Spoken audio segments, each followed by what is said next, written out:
Hello and welcome to Let's Play Detroit Become Human. I am Circle Master, and joining me today I have a very special guest, my little sister, who does not play video games at all, but she has experience with video games because she actually plays Kara in this game. It is Valorie Curry.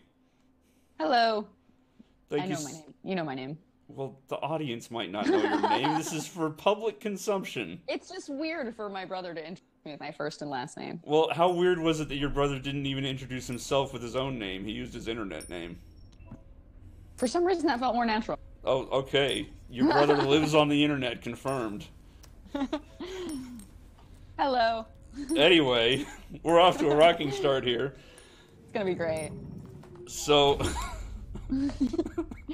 I've completely lost it. You asked me to do this. I did ask you to do this. There was obvious. How could I not ask you to do this? You're my sister, and I make videos for the internet, and you're in the video game. I know.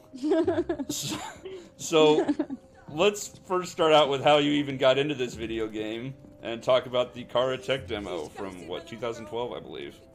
Yeah, it came out in 2000. We actually shot it in 2010. So it's been a long time. It was such a random thing. I think I ended up talking to you about it when I was like going through the callback kind of process. But at that point, I hadn't been acting for a couple of years after I finished college because I wasn't sure that I wanted to do it anymore, and it just started to sort of like do small projects again, and I was submitting myself for things in LA, and I'd done a short film and stuff like that, and I got this audition at this now I know it's a casting office for gaming in LA, and I went, and it was like the weirdest sides. I was so confused by the sides, and my partner at the time was like, "This is a video game." I was like, "What? How do I?" And he could totally tell, like, "Oh, yeah, you got to do it." Like, "All right, whatever, I'll go, and it'll be fun, and it'll be random, right?"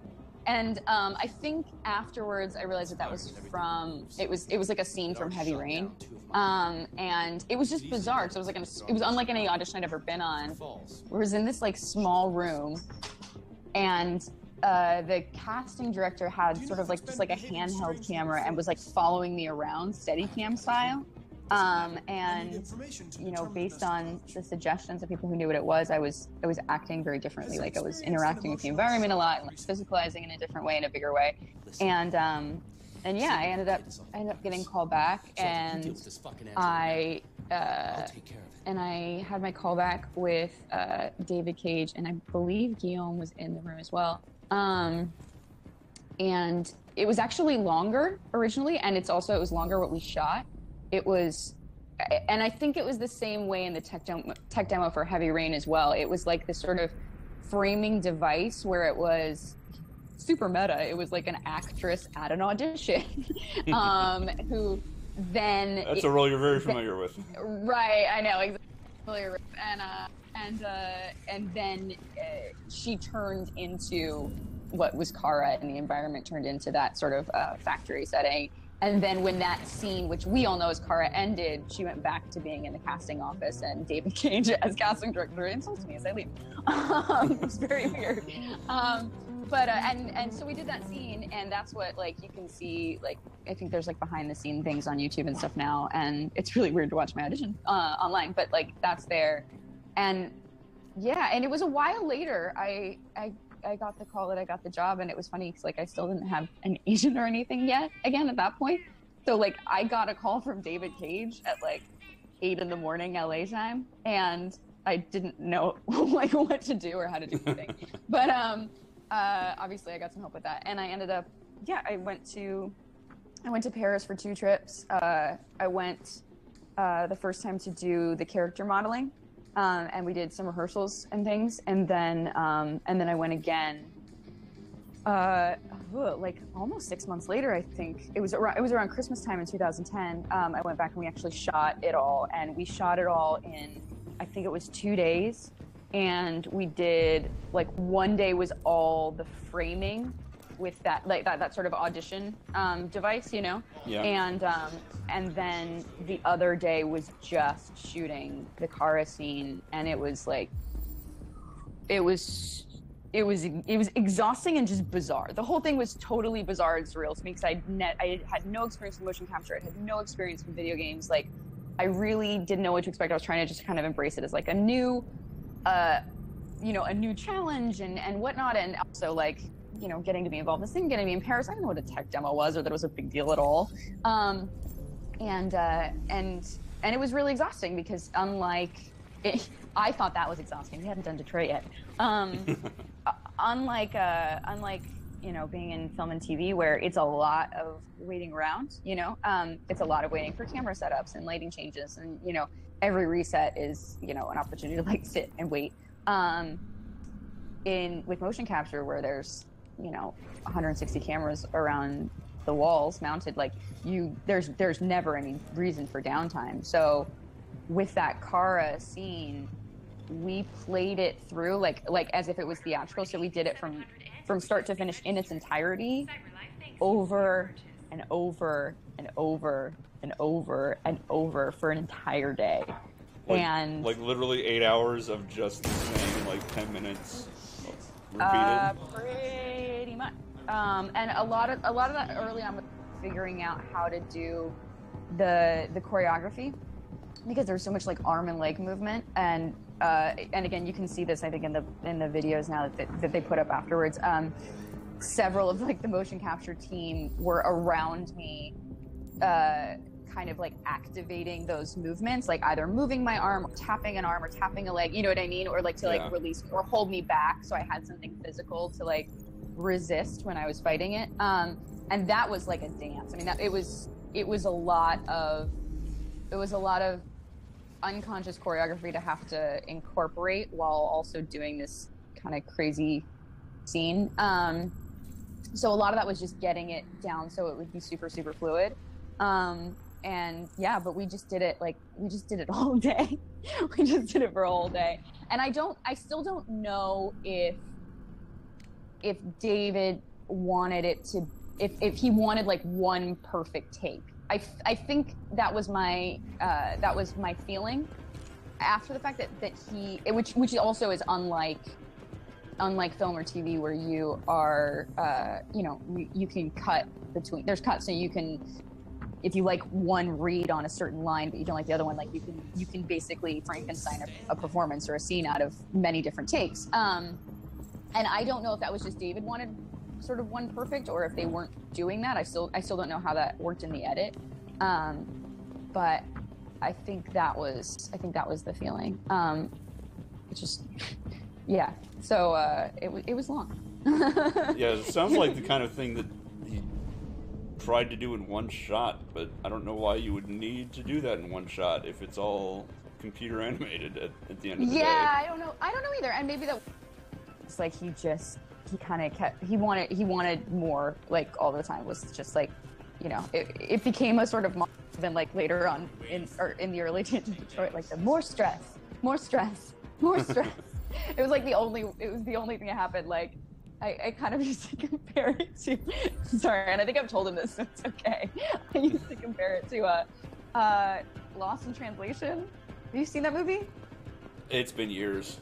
But yeah, okay, so I remember the highlights, but I'm probably not going to remember whatever individual scene you're about to bring up. Well, there's a scene that I thought of where Bill Murray is doing a the whiskey ad? Commercial, yeah, exactly, for the whiskey. And the director just keeps looking at him and saying, more intensity.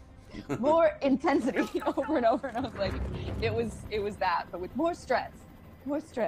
I think there was a lot of that happened when we were shooting the Mo Kit too, where it was like, I can't be any more stressed than this. But yeah, so it was that for a long time, and then there was like nothing. Like I thought it was gonna get released at the Game Developers Conference the next year, and then for some reason they didn't. And at some point in that year, David and Guillaume came out to LA, and they showed me the video. They actually showed me the video, like what Tara ended up being, and they had dropped the framing device. And they showed it to me like on a laptop with headphones at the table in a restaurant in Santa Monica. Like, it was so weird, and I'm just sitting there with like these two guys looking at me, like waiting for my, like watching for my reactions as I'm seeing it the first time, and I was just like, this is just strange, okay, you know. And also like that version of Kara looked so creepy. It was a totally different world. I mean, like, just the evidence of the technology advancement between like that first Kara tech demo and then what we have with Detroit, it's just like, it's ridiculous. That was the first time when they showed me my character model when I came back. I was like, okay, now I'm officially freaked out. But yeah, so they didn't release it that year, and then I just didn't know what was going to happen with it, and I mean, nobody I think knew what it was going to be, what the impact was going to be. I was in Atlanta shooting the pilot for a series that I did called The Following in 2012. And it was spring of 2012. And I remember like being in my trailer, and I don't know if I like checked Twitter or what it was, but I just like, it was like my phone started blowing up. And people were telling me like to look at YouTube, and because it was #1 on YouTube that day, but it did that thing where it like the counter stops because so many people are watching it. Yeah.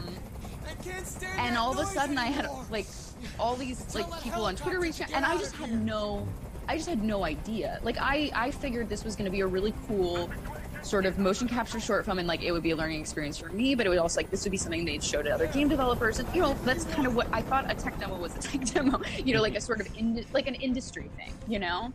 And I didn't really think of it as being something, I'd never thought of it as being something that was going to be like released to the public or like have such a reception from the public. But it was like, it was huge, you know. And then it was also weird because, especially at that point, more so than today, like the gaming industry is so separate from film and TV that it was crazy to have this thing that I did be like #1 on YouTube, but it didn't really have an impact on my career or my work as it was, you know what I mean? Like people in my industry didn't know about it for the most part. Obviously, like over time that changed. There were multiple directors and people that I've met with who there's more crossover I think now between like people come out of gaming and go into film or vice versa. So it's like people know that Kara, they reference that. Not infrequently, I think. But yeah, I was just so surprised. And then yeah, I don't know, like should I carry on like or do you want to ask a question? We've got a lot about the Kara tech demo. Obviously, just to quickly sum up my perspective of that is the Kara tech demo came out, everybody loved it, and then the next game came out and wasn't about Kara, and everybody didn't love that, and that led directly into what we have here, Detroit Become Human, the Kara game. That's its subtitle. It's the Kara game. Yeah. Yeah. Detroit : Become Human : the Kara game : the game. That's its official title. Yeah, they had to shorten it for the box. Only friends call it that. Yeah, and that's something, you know, David talked about, and I think he's discussed as well, like publicly, is that it's the first time he created something like a game in response to fans, you know, as opposed to just purely of his own, like for his own, you know, satisfaction. That the Kara demo was always intended to stand alone. I don't think, as far as I know, it wasn't ever intended to be like a trailer for a game, or you know what I mean, or be a concept film for a game. Beyond was always going to be the next game, as I understood later. But I as far as I understand it, yeah, that outpouring of enthusiasm, that like demand for a Kara game is actually what led to Detroit. So thanks everybody, for real, because like you actually made that happen. Does absolutely all the work around the house. So we've come to the point where we're actually, spoiler alert, inside Kara right now, looking around a store. So I'm in a store? Yeah, you're on a store shelf. At the moment. I'm the product. I was like, I don't think I shop. Yeah. No, you're not shopping. You are being shopped. Got it. So what was it like filming Kara, not the tech demo, but Kara, the character in the video game, Detroit Become Human, the title that I said before. Pretend I said that again. I don't really know how to answer that in a concise way because we shot it for so long. You know, it's like it feels like chunks to me. Like coming back to it, doing that first act was really weird. My daughter did. And we actually shot that trailer that came out, the one where I do the long voiceover about, you know, Detroit, like the world's forge and everything like that, and then Kara turns around and says, you know, my name is Kara, I'm one of them. That trailer, I shot that in Paris before I ever shot anything from the game. So that was actually shooting that, and then we started sort of rehearsing some of the stuff. In Paris was the first thing I did. And I don't remember what year that was. That was at least 2 years ago. I think that was at least 2016. Sorry. Excuse me. And it was really weird. It was really, really weird because like I remember when I did the Kara tech demo and when I was like auditioning for it and everything like that, like I had done a lot of work in terms of specifically creating who she was, like making really specific choices about like her posture and her movements and the way that she spoke. Like, you know, she speaks in standard American. She doesn't have glottal stops because she's perfect and she's an android and all those things. You know what I mean? Yeah. And I had really spent a lot of time like getting into her skin. And I've never had the experience of having to come back to a character and not having progressed, not having the ability to like, you know, in theater or something, if you like play one of the, you know, iconic roles once and then you do it again 5 years later, you're reinterpreting it for where you are in your life, right? Yeah. Because like, not to get too woo, but like you're an actor, so it's like you are your instrument, right? Like, and who you are and where you are in life and your maturity informs how you perform character. And so having to then go back more than 5 years later, you know, and at this point I'm like in a very different place in my life and my career and my maturity, and then try to fit myself back into that shoe, you know what I mean? Was really weird. I mean, to be honest, it was. And it was that thing where it's like, oh, she wasn't necessarily, I think, accessible for me in the same way as she was when I was younger. And I'm not sure why. That's a whole conversation into itself.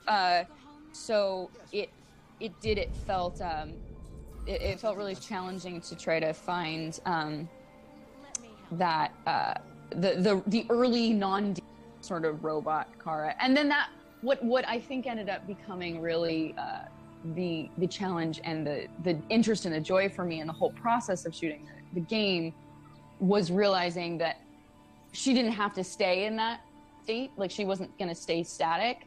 That what was really fucking cool about playing her over the course of the game is that I was sort of building a human from the ground up. You know what I mean? Like she's kind of this neutral in the beginning, and she really doesn't have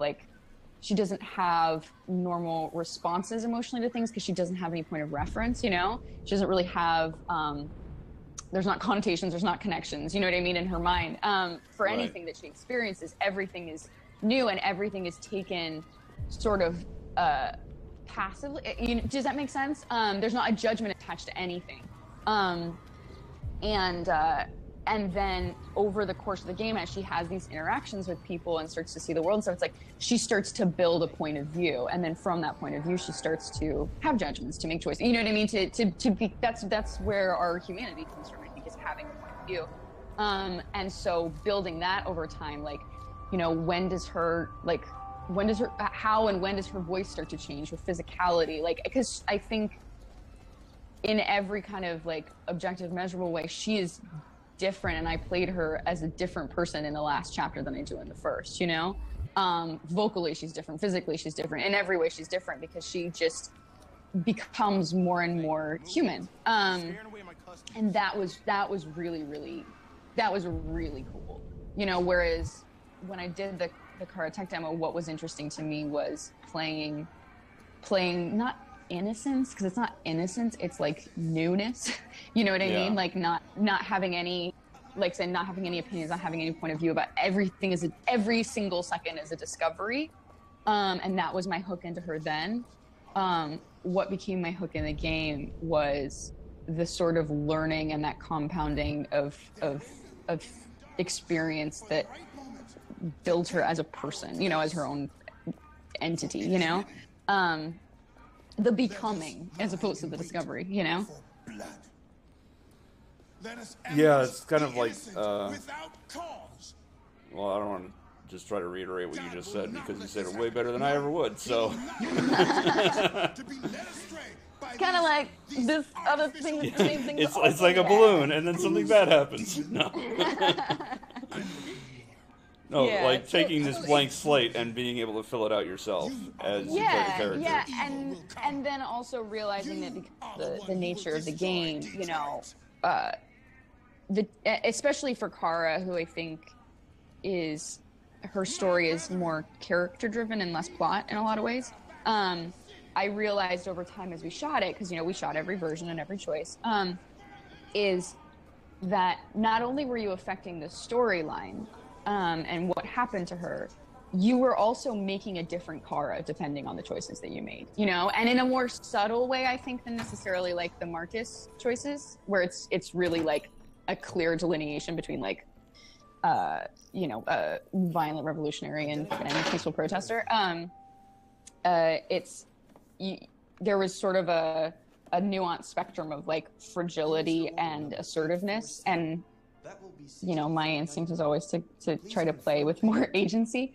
Yeah, that was something that was really interesting to me to find out. It's like, oh, depending on who you are and the choices you make, this is going to be a different character. Like, you're going to have a different person on your hands, you know? Yeah. That was also really, that was a cool thing to understand. And, you know, it's not something to lean into too much because every choice has to be its own. But, you know, the further we got into shooting, the more it was clear that, like, it wasn't just a different option, not just a different response to take to each quandary. It was also, at this point, these are the different people Kara could be, you know? And that, like, the reads are very different because she's different depending on which choice you make. Does that make sense?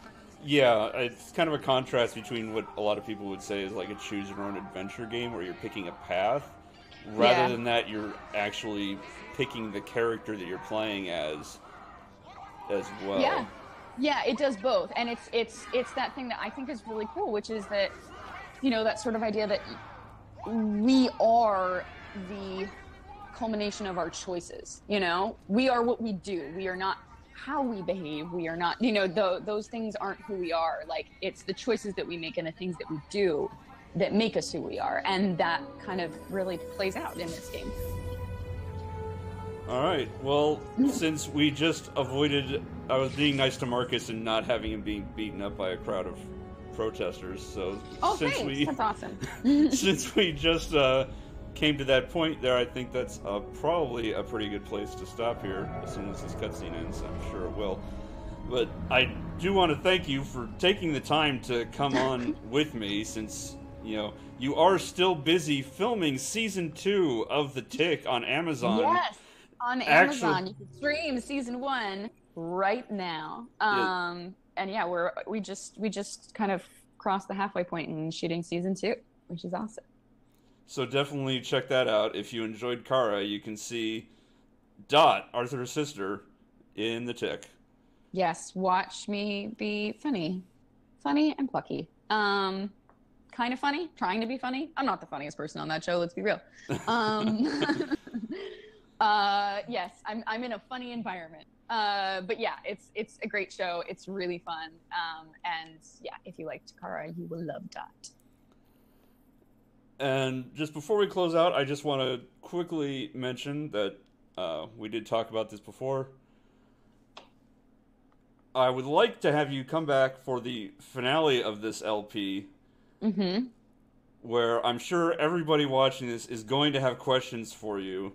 If you could take the opportunity to talk over the credits, because credits are boring, as much as we like to give people credit for their work. Honestly, as an audience, we think it's boring. No offense. If you could take the opportunity, You're a terrible person. It's fine. I'm sorry. If you could take the opportunity to answer some questions for anybody who wants to post them, say in the comments of this video or in the thread, I would really appreciate that. I'm sure there's a lot more to talk about since we've only been going for like 20 minutes and I've done 2 chapters and I kind of don't have time to play the entire game right now with you, and I'm sure you don't either. No, I thought we were gonna go longer. Fine. I would have been more concise. No, please leave them wanting more, right? Ask questions. I would to do that. I would love to answer questions for people. Awesome. Well, thank you again for stopping by, Valorie Curry, ladies and gentlemen. David Curry, ladies and gentlemen. Oh my God, you just outed my real name, which you can find with an easy Google search because I'm internet famous for 15 seconds. Oh, shit. Sorry. No, it's fine. I already outed my real name to the New Yorker.